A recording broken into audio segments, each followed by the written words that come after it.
அஸ்ஸலாமு அலைக்கும். Welcome to my channel. நீங்க நம்ம சேனலை இன்னும் சப்ஸ்கிரைப் பண்ணலன்னா கீழே இருக்க சப்ஸ்கிரைப் ஐக்கானை கிளிக் பண்ணுங்க. நம்ம வீடியோ உங்களுக்கு உடனுக்குடனே கிடைக்கும்.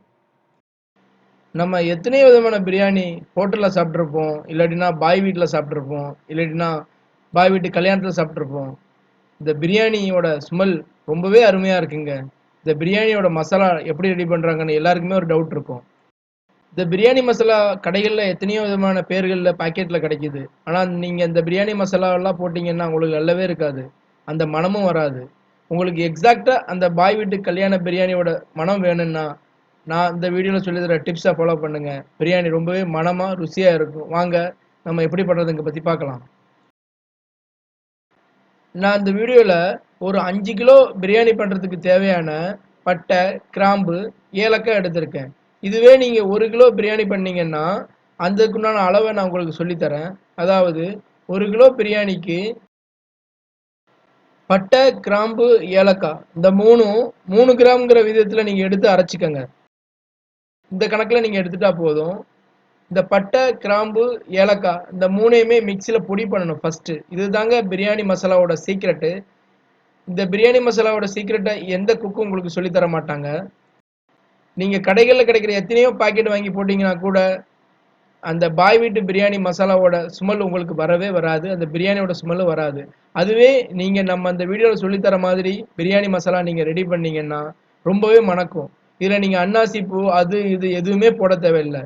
இந்த 3 ஐட்டங்களை மட்டும் போட்டு ஒரு பொடி மாதிரி பண்ணி வச்சுக்கிட்டாலே உங்கள் பிரியாணி ரொம்பவே மணக்குங்க. உங்கள் வீடு, உங்கள் தெருவு எல்லாமே மணக்கும் நீங்கள் இந்த பிரியாணி போட்டிங்கன்னா.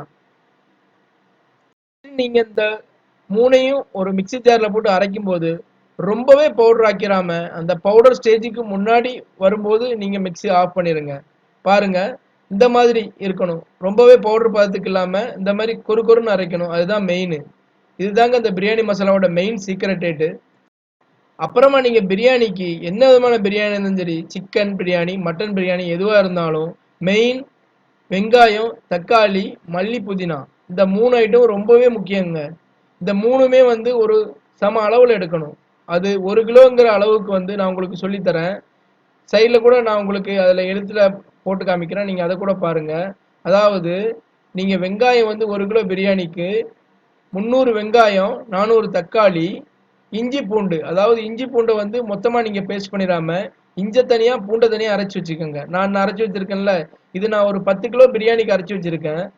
இது நீங்கள் தனித்தனியாக கூட உங்கள் வீட்டில் நீங்கள் அரைச்சி வச்சுக்கலாம். பிரியாணிக்கு நீங்கள் தனித்தனியாக சேருங்க. அப்போ தான் ரொம்பவே மணமாக இருக்கும். அதுக்கப்புறம் நெய் என்றைக்குமே ரொம்ப ஸ்டாண்டர்டான குவாலிட்டியான நெய் யூஸ் பண்ணுங்கள். உங்கள் பிரியாணி ரொம்பவே மணமாக ருசியாக இருக்கும். எல்லாருமே விரும்பி சாப்பிடுவாங்க. அப்புறமா பிரியாணிக்கு மெயினாக தேவைப்படக்கூடியது கறி.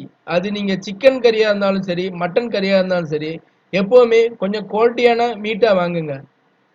அதாவது ரொம்ப கொழுப்பு இல்லாத அருமையான ஒரு நல்ல மீட்டாக வாங்குங்க. அப்போ தான் உங்கள் பிரியாணி ரொம்பவே அருமையாக அமையும். பாருங்க நான் இந்த வீடியோவில் ஒரு 5 கிலோ சிக்கன் பிரியாணி பண்ணேன். அதோட சின்ன ஷார்ட் கிளிப்பை போடுறேன் பாருங்க. பாருங்க பிரியாணி பார்க்கவே என்ன கலராக அருமையாக இருக்குதுன்னு. இது ரொம்பவே மனமாக இருக்குங்க. இதுதாங்க பாய் வீட்டு கல்யாண பிரியாணின்னு சொல்லுவாங்க, பாய் வீட்டு பிரியாணின்னு சொல்லுவாங்க, ரம்ஜான் பிரியாணின்னு சொல்லுவாங்க. இந்த பிரியாணியோட சீக்ரெட்டு தெரிஞ்சிச்சுன்னா நீங்கள் கூட உங்கள் வீட்டில் அருமையாக பண்ணலாம். நான் அதை தான் இந்த வீடியோவில் ரொம்பவே உங்களுக்கு எக்ஸ்ப்ளனேஷனோட சொல்லியிருக்கேன். இந்த வீடியோவில் உள்ளபடி ஃபாலோ பண்ணி நீங்கள் பிரியாணி மசாலா ரெடி பண்ணீங்கன்னா உங்களுக்கு கண்டிப்பாக உங்கள் வீட்டில் பாராட்டு தான் கிடைக்கும். வீடியோ பிடிச்சிருந்தா மறக்காம சப்ஸ்கிரைப் பண்ணுங்க, கமெண்ட் பண்ணுங்க, லைக் பண்ணுங்க, ஷேர் பண்ணுங்க. பக்கத்தில் இருக்க பெல் ஐக்கானை மறக்காம கிளிக் பண்ணுங்க. தேங்க்யூ.